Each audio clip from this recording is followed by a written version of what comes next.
హైదరాబాద్ మేయర్గా మీరు పనిచేసినప్పుడు విపరీతమైనటువంటి ఆరోపణలు ఉన్నాయి మీ మీద. మీరు చేయని ల్యాండ్ కబ్జా లేదు, మీరు చేయనటువంటి దందా లేదు, అసలు బొంతు రామ్మోహన్ లేనటువంటి మాఫియా డీల్ లేదనేటువంటిది విపరీతమైనటువంటి విమర్శలు, ఆరోపణలు. ఇది నిజమా కాదా? ఒకవేళ గనక నిజమైతే ఎన్ని కోట్లు మీరు వెనకేశారు హైదరాబాద్ మేయర్గా పనిచేసినప్పుడు? నేను మేయర్ అయినప్పుడు 2 కోట్లు కొట్టించుకున్నా, ఇంతవరకు నేను వేసుకోలేదు. వేసుకునే కోట్లు కాదు, సంపాదించుకునేటువంటి కరెన్సీ నోట్ల కట్టల గురించి మాట్లాడుతున్నాను. కోట్లు అనేది నేను ఎక్కడ కూడా ఏడ కోట్లు అక్రమ సంపాదన, అక్రమ కబ్జాలు ఎక్కడ కూడా లేదు. ఒకవేళ ఉన్నాయని ఎవరైనా నిరూపిస్తే నేను సంతకం పెడితే ఏదైనా ట్రస్ట్కి రాస్తే ఏదైనా పేదవాళ్ళన్నా బాగా. ఈ మాట ఆన్ రికార్డ్ చూసుకోవచ్చా? నేను ఆన్ రికార్డే చెప్తున్నా.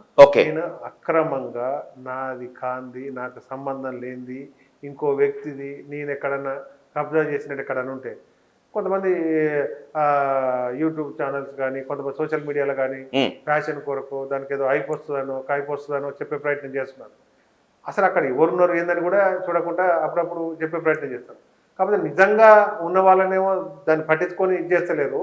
ఈ ఏదైనా రాజకీయంగా కొద్దిగా యాక్టివ్గా, తెల్లగా, పుల్లగా, ఏదో సిన్సియర్గా ముంగడిపోతే ఏదో ఒక రాయి ఎత్తే దాంట్లో ఇది కాకపోతే అనే ఆ పిచ్చి ఆశాభావాలతోటి చేసే ప్రయత్నం. మీరు అత్యంత నీతిగా, నిజాయితీగా హైదరాబాద్ మేయర్గా పనిచేశారు తప్పితే ఎక్కడా అక్రమంగా ఒకరిని బెదిరించి కానీ, దొడ్డిదారిని కానీ రూపాయి సంపాదించుకోలేదు. అవునా కాదా?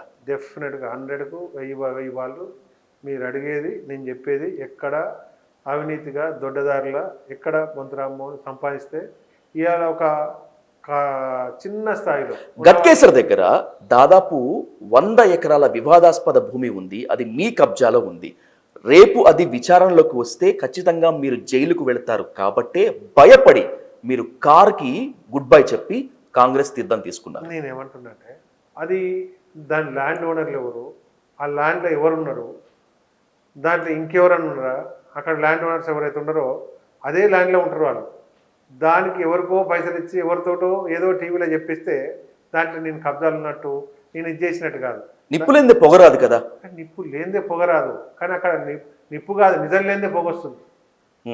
ఎవరైతే ల్యాండ్ ఓనర్స్ ఉన్నారో అదే ల్యాండ్ ఓనర్స్ అదే ల్యాండ్లో నివాసం ఉంటారో, అక్కడనే తింటారు, అక్కడనే వ్యవసాయం చేసుకుంటారు వాళ్ళు. దానికి ఎవరో పైసలు ఇచ్చి ఏదో టీవీలలో దాంట్లో దీంట్లో మాట్లాడించి గాలికి ఎక్కడో ప్రైవేట్ కంప్లైంట్ ఎక్కడో కేసు పెడితే నేను రాజకీయంగా ఒక సిన్సియర్గా ఎక్కడ ఏ నిందలు లేకుండా ఎదుగుతున్నప్పుడు వాళ్ళకు నచ్చదు, కొన్ని పడదు, కాబట్టి ఏదో బురదలో ప్రయత్నం చేస్తారు. నిజంగా అక్కడ దళితులే మోసం చేసే సందర్భం ఉంది. దళితుల్ని ఇంకా పక్క వాళ్ళు మోసం చేస్తారు. మేము పోయి ఇంకా వాళ్ళకు మాట సాయం చేసి ఇది చేసే సందర్భం. దాన్ని వాళ్ళకు పడక ఏదో చేసి ఏదో కైప్ చేసి ఐప్ చేసి ఏదో మచ్చిపుచ్చి మాడగాలు చేసే ప్రయత్నం చేశారు. దానికి మాట్లాడి కూడా సంవత్సరాలు అవుతుంది. మీరు అన్న ఆరోపణలు వచ్చి కూడా చాలా రోజులు అవుతుంది. ఈ రోజు వరకు దాన్ని నిర్ధారణ చేసింది లేదు. నిజంగా బొంతరామ్మోహన్ వల్ల వీళ్ళు నష్టపోయింది అనేది లేదు. నిజంగా ఆ మాట్లాడిన వాళ్ళు అక్కడ వాళ్ళకి ఏం అన్యాయం చేసి ఏం చేసి తీస్తే కూడా వాళ్ళు పోలీస్ స్టేషన్కి జైలుకు పోతారు. బొంతరామ్మోహన్ చేసిన తప్పే లేదు, బొంతరామ్మోహన్ జైలుకు పోడు, బొంతరామ్మోహన్ అక్రమాలు కూడా చేసింది.